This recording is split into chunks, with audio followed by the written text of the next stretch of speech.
Bonjour à tous, je suis le docteur Arsène Mignet et je vais vous présenter en effet un cas clinique de la gestion périopératoire d'une patiente actuellement sous buprenorphine. Pour une colectomie gauche par laparotomie sur une diverticulite récidivante. Donc c'est une patiente qui a comme principal antécédent la toxicomanie, qui a été injectée pendant une dizaine d'années et qui est actuellement suppléée par la buprenorphine en forme sublinguale à 24 mg par jour. Elle est également anxieuse et elle présente un tabagisme actif à 15 cigarettes par jour. Dans ses antécédents chirurgicaux, notamment, on note une péritonite appendiculaire qui avait déjà été opérée à l'époque par une laparotomie médiane et également 2 césariennes. Ces traitements à domicile, on l'a vu, la buprenorphine en une prise et également une consommation importante de benzodiazépine pour son anxiété avec du lorazépam à 2,5 mg 3 fois par jour. Concernant son projet chirurgical, on sait déjà d'emblée d'un point de vue chirurgical qu'il y a des difficultés prévisibles étant donné son antécédent de péritonite et ses césariennes. Petit rappel sur la buprenorphine, c'est un agoniste partiel des récepteurs mu. C'est une molécule qui a une haute affinité envers ses récepteurs, qui est en tout cas théoriquement in vitro surpassée uniquement par sulfentanyl. Elle mime une activité antagoniste quand elle est utilisée à forte dose, d'où l'appellation vous avez pu entendre d'agoniste-antagoniste. Et en fait, de par son action partielle sur le récepteur, on a donc un effet seuil obtenu. Donc ça ne sert à rien de dépasser une certaine dose. En général, on recommande la dose maximale à 32 mg par jour. La buprenorphine a également un effet antagoniste, cette fois sur le récepteur kappa, qui permet d'avoir un moindre effet dépresseur respiratoire, d'où son intérêt chez les patients qui ont un mésusage des opioïdes afin d'éviter un surdosage et une dépression respiratoire qui peuvent entraîner le décès. C'est donc prescrit en addictologie pour la substitution des drogues dérivées des opioïdes. C'est donc sous sa forme sublinguale.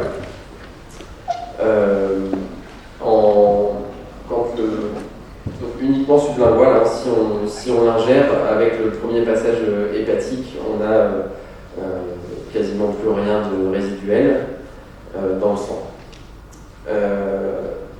C'est également, j'ai retrouvé prescrit en douleur chronique sous forme de patch. Je pense pas, en tout cas que ça existe en France, je n'ai pas retrouvé ça dans le Vidal. Mais dans la littérature internationale, c'est quand même assez décrit et en tout cas utilisé, a priori, de plus en plus. Vous le verrez, c'est souvent une molécule qui est associée à la naloxone, son antagoniste, qui permet une limitation du mésusage. En fait, en prenant dans la forme sublinguale, la naloxone se retrouve très peu dans le sang, elle est très vite éliminée, tandis que si la personne s'injecte directement le comprimé de buprenorphine dissous, la naloxone va cette fois rapidement agir et contrer l'effet de la buprenorphine et entraîner un syndrome de sevrage extrêmement rapide et extrêmement désagréable pour le patient. Comme je disais, c'est une forme sublinguale.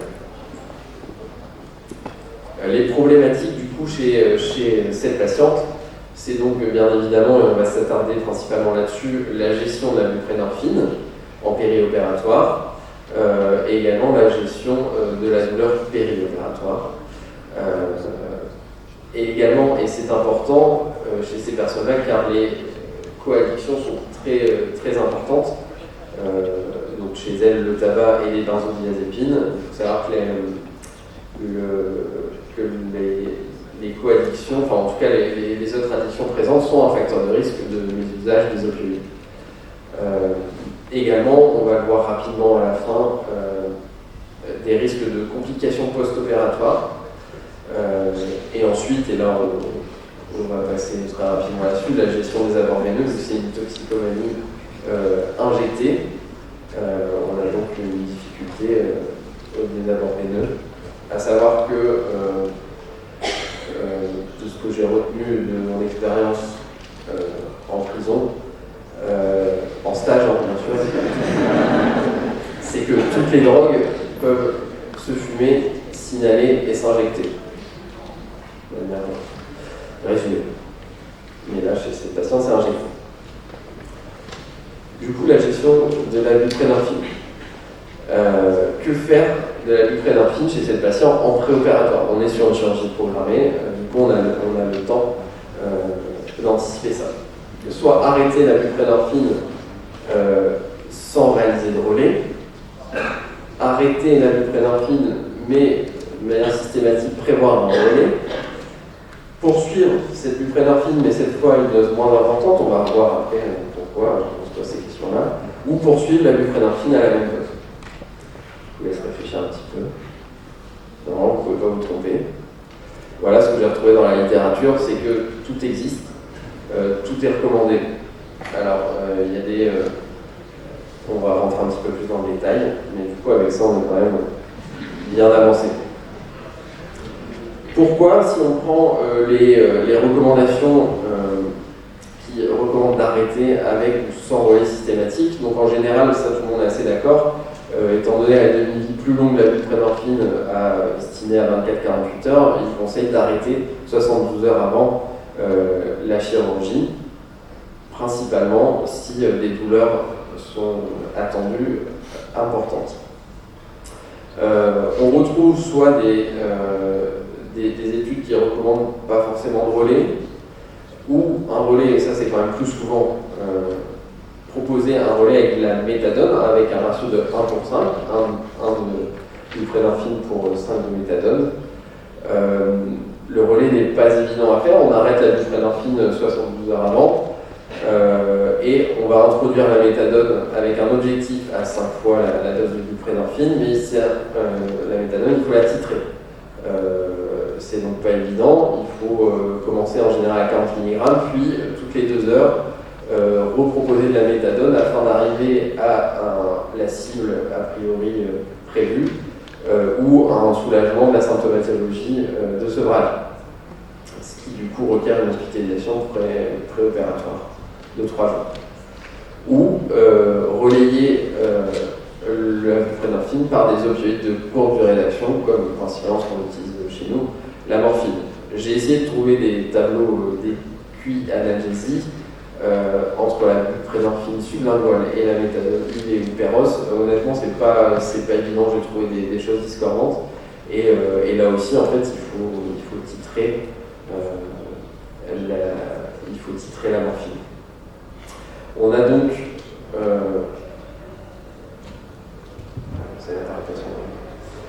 le risque, si on fait si on relaie sans rien forcément, le risque principal, hein, qui est évident, a le risque d'un syndrome de sevrage.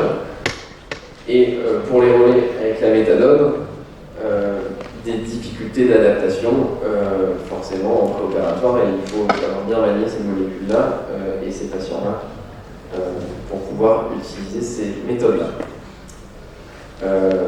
D'autant plus que toutes ces recommandations, au final, sont basées sur des études avec des très faibles niveaux de preuve, des études observationnelles, pas d'études dans tous les cas randomisées. Ensuite, il y a forcément, plus on touche au traitement de base, un risque de déstabilisation. Alors j'ai mis de la douleur préexistante parce que notamment des patients qui peuvent être douloureux chroniques ou des patients qui ont, là on parle de l'héroïne, mais qui ont pu utiliser et mésuger la morphine et notamment les antalgiques, tous les dérivés opioïdes. Et donc c'est des patients qui à la base avaient une douleur chronique préexistante. Les inconvénients, c'est les doses d'équivalent analgésie qui ne sont pas évidentes à retrouver. chez ces méthodes-là, il n'y a pas eu d'évaluation dans les études, en tout cas, des taux de rechute, et donc au final des conséquences d'arrêter les traitements. Et forcément l'apparition d'un syndrome de manque qui va cette fois augmenter le risque d'à nouveau utiliser de la drogue ou d'avoir des utilisations dérivées des médicaments. Pour ce qui est du coup de l'autre partie, plutôt des études qui évoquent la poursuite de la buprenorphine à cette fois des doses identiques, on retrouve d'un autre côté aussi d'autres études qui proposent de diminuer la dose de buprenorphine. Pourquoi? Et notamment diminuer à des doses faibles. On retrouve 8 à 12 mg en seuil, selon les études. Comme je vous l'ai dit, la buprenorphine a un effet est très lié à son récepteur mu, et par conséquent va utiliser tous les récepteurs du corps, et en diminuant les doses habituelles, on va théoriquement en tout cas libérer des récepteurs et qui seront potentiellement utilisables par nos traitements qu'on va ajouter en per et en post-opératoire. Là aussi, on a quand même un risque cette fois d'avoir également un syndrome de sevrage en diminuant les doses. J'ai mis en plus gros et j'ai encadré, et je referai un point là-dessus juste après, l'importance et quelle technique choisir au final. Et la plus simple à retenir, c'est la poursuite à une dose identique. On va le voir juste après. Comme je vous disais, l'avantage, c'est moins de risque de syndrome de sevrage et pas de déséquilibre des pathologies sous-jacentes. Pour ce qui est la gestion de la douleur périopératoire, là, toutes les études sont d'accord sur ça et recommandent principalement l'analgésie multimodale qui est d'autant plus importante chez ces patients. Notamment l'utilisation de la INS, de la kétamine en per post-opératoire, de la lidocaïne, le paracétamol, les alpha-2 agonistes centraux comme la dexmédetomidine ou la clonidine, qui, petit aparté, a été étudié sur justement de la gestion du syndrome de sevrage, qui montre une supériorité par rapport au placebo, notamment quand on arrête brutalement la drogue ou les substitutifs, on a un syndrome de sevrage qui est plus court. Bon, là, c'est pas la question, on ne va pas essayer de sevrer cette personne en périopératoire, c'est pas le bon moment à mon sens. L'utilisation également de gabapentin et de prégabaline et les ALR, très importantes. On va voir du coup, nous, chez notre patiente, qu'est-ce qu'on a fait. Poursuite de la buprenorphine à la même dose. Le jour du bloc également, en sublingual et en post-opératoire également. La mise en place ici d'une anesthésie périmodulaire avec une PCEA. Là, c'était une laparotomie, donc forcément on se pose assez vite la question, mais après on peut, même sur des gestes moins invasifs, avec des laparos moins importantes, je pense que c'est légitime de se poser assez vite la question de mettre en place une péridurale pour la chirurgie digestive, ou en tout cas de faire une ALR chez ces patients pour contrôler la douleur post-opératoire. On a d'un côté contrôlé l'addiction ou la supplémentation, et d'un autre côté la douleur qui va surajouter, à dichotomiser un petit peu ces deux choses à gérer. On a mis en place également une sape de kétamine, des LINS et du cataprisme. Malgré ça, la patiente en périopératoire, ça se passe bien, je n'ai pas mis une diapo là-dessus. On a une consommation qui est tout de même augmentée de sulfentanyl. On met en charge en tout cas la péridurale pour essayer de limiter ça. Et donc en post-opératoire, la patiente, malgré tout ce qu'on a mis en place, on l'a vu juste avant, elle a une persistance de ces douleurs au niveau de la cicatrice. À ce moment-là, qu'est-ce qu'on peut faire? J'ai retrouvé dans l'étude de Colucci une possibilité de fractionner la dose de buprenorphine. Donc elle était à 24 mg, on pourrait faire 4 mg, enfin 4 prises de 6 mg. Ce serait une façon, j'ai retrouvé dans son étude, mais ce serait une façon de potentialiser l'effet antalgique de la buprenorphine. C'est peut-être anecdotique. Dans tous les cas, il n'y a pas d'intérêt à majorer la dose de buprenorphine. On est sur une dose assez élevée, 24 mg, je vous l'ai dit, en général on ne passe pas les 32 mg à cause de l'effet seuil. Donc chez cette patiente, on est déjà à une dose élevée, il n'y a pas d'intérêt à majorer. Par contre, chez les patients, et c'est recommandé dans plusieurs études, qui ont une faible dose de buprenorphine, à savoir en dessous de 8 mg, là il y aura un intérêt, vu qu'on n'est pas du tout encore dans l'effet seuil, de majorer les doses quotidiennes de buprenorphine à viser vraiment uniquement antalgique. Une fois qu'on a fait tout ça, et chez ces patients, ce qu'on a fait, c'est surajouter au-dessus un agoniste mu complet, comme la morphine, à une dose attendue déjà importante. Pour plusieurs raisons. Ces récepteurs sont déjà saturés par la buprenorphine, et en plus, c'est des gens qui ont un remaniement des moindres récepteurs et qui sont plus tolérants au morphinique. On retrouve d'ailleurs pas plus, en tout cas, malgré les doses importantes de dépression respiratoire chez ces patients. Donc on va ajouter en plus de ça la morphine. Si malgré ça, la douleur persiste, dans l'étude de Goel, il est recommandé de diminuer cette fois la posologie quotidienne de buprenorphine.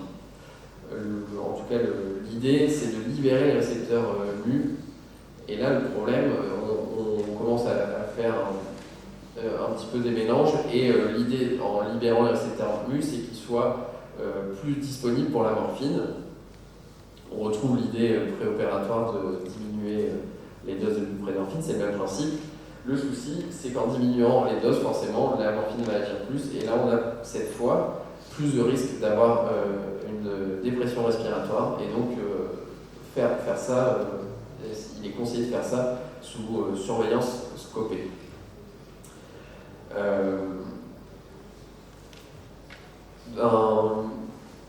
Pour la persistance des douleurs, chez notre patiente, on a donc utilisé la PCEA, avec l'anesthésie péridurale. Petit aparté, si ça n'avait pas été mis en place, il n'est pas déconseillé, il n'est pas contre-indiqué chez ces patients d'utiliser une PCA de morphine, qui gère eux-mêmes la douleur. Ça fait partie en tout cas de l'anxiété du patient d'avoir ce syndrome de manque, et on peut leur proposer de gérer eux-mêmes aussi la douleur. Forcément, il existe quand même un risque de mésusage de cette PCA de morphine, et dans certaines études, il ne contre-indique pas en tout cas l'utilisation de la morphine. Et comme je dis, des études qui en général sont pas de haut niveau de preuve, hein, mais c'est des recommandations d'experts. Du coup, quoi retenir, et je pense que là c'est important de tout ça et de ce cas clinique. Il existe plein de façons de faire. Je pense que il faut retenir un message simple, et surtout quand on n'a pas l'habitude, parce qu'on ne sait pas non plus des patients qu'on voit, en tout cas il n'y a pas autant de patients sur buprenorphine qu'aux États-Unis notamment, d'où viennent une bonne partie des études.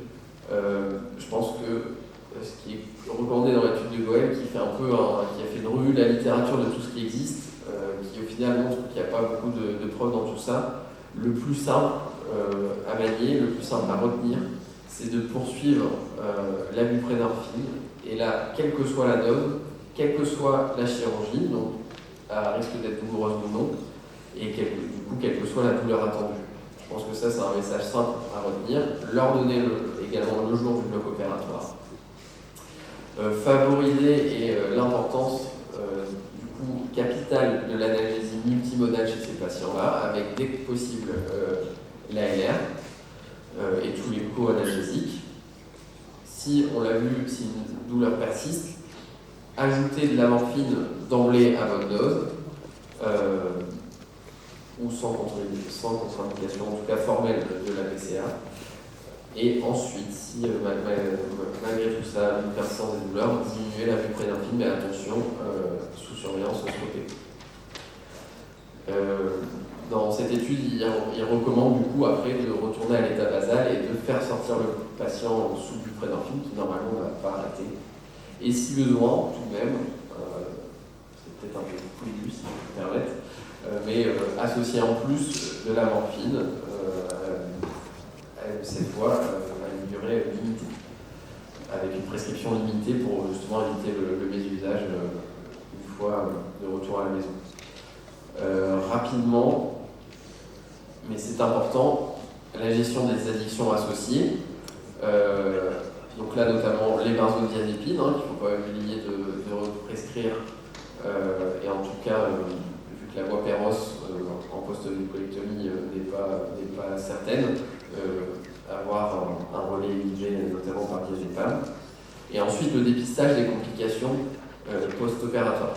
J'ai trouvé cette étude très intéressante qui, c'est pas tout à fait dans notre cas, mais qui a quand même le mérite d'avoir analysé en rétrospectif 9 millions d'interventions. Par contre, interventions orthopédiques. Et ils ont analysé du coup tous ces cas-là. Ils ont trouvé forcément plein de gens sous buprenorphine ou des patients consommant de la drogue. Et on retrouve un risque augmenté de mortalité post-opératoire avec un odds ratio quand même à 3,7. Également des risques de morbidité post-opératoire augmentés, un odds ratio cette fois à 2,3 si on prend toutes les morbidités globales, j'ai pas mis tous les chiffres, mais on a donc des risques d'infection du site chirurgical, des troubles psychiques, défaillance respiratoire, des pneumopathies, plus de ventilation mécanique, plus d'infarctus du myocarde, plus de troubles gastro-intestinaux, ce qui ne paraît pas négligeable, et avec notamment une augmentation de la durée d'hospitalisation. Et également, là je n'avais pas chiffré forcément, mais l'augmentation de l'utilisation des ressources humaines, matérielles et tout ça. Je vous remercie pour votre attention.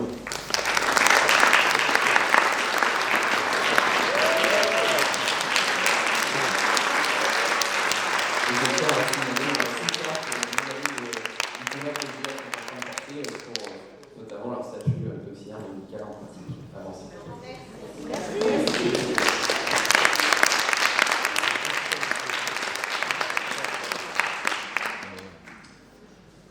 Merci pour toutes ces informations. Quelques questions dans la salle, peut-être? Oui, sinon. Est-ce que tu as lu des choses sur l'induction anesthésique en elle-même chez les anciens toxicomanes, sur la séquence d'injection des morphiniques? Alors, séquence d'injection, non. Ce que j'ai vu, ce que j'ai pas détaillé ici, c'est en effet, c'est les doses, en tout cas, les doses de morphinique utilisées et augmentées chez ces patients. Ça, c'est certain, en père et post-opératoire. Mais sur la séquence, non. Est-ce que tu penses qu'il peut y avoir un intérêt à les faire après l'hypnotique pour éviter ce qui nous rappelle l'effet chute chez un ancien toxicomane? Là, je vais parler peut-être uniquement de ma pratique. C'est peut-être pas, en effet, peut-être pas bête comme idée. Je me souviens avoir fait une intervention SAMU avec une fracture on parlait de la traumatologie qui est plus importante chez ces patients-là, une fracture de cheville.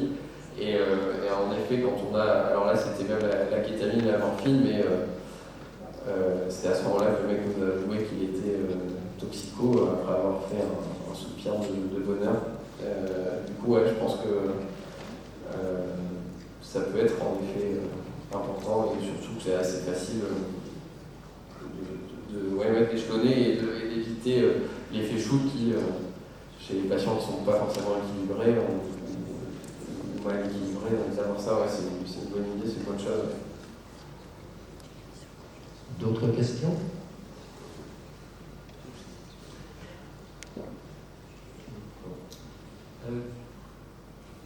Tu as des notions de l'hyperalgésie induite par la buprenorphine. On sait que l'hyperalgésie n'est pas équivalente selon les théories utilisées. Donc, est-ce que tu as des notions par rapport à justement la nécessité d'utiliser l'hypokétamine pour lutter contre cette hyperalgésie? Dans tout ce que j'ai regardé, j'ai pas retrouvé dans la notion d'hyperalgésie post-opératoire. La seule chose que j'ai retrouvé, c'est sur l'utilisation de morphinique. C'est vrai que je ne l'ai pas détaillé, mais il est recommandé d'utiliser sulfentanyl pour la raison, pour l'affinité plus importante au récepteur, mais est déconseillé par contre chez ces patients-là qui ont tendance, ou en tout cas une partie à avoir des douleurs chroniques, déconseillé d'utiliser le remifentanil qui pour le coup a des taux d'hyperalgésie plus importants. Donc voilà, j'ai retrouvé ça sur l'utilisation de morphine hyperopératoire, mais pas en soi sur l'hyperalgésie provoquée par la buprenorphine, mais qui est en effet reconnu, qui est bien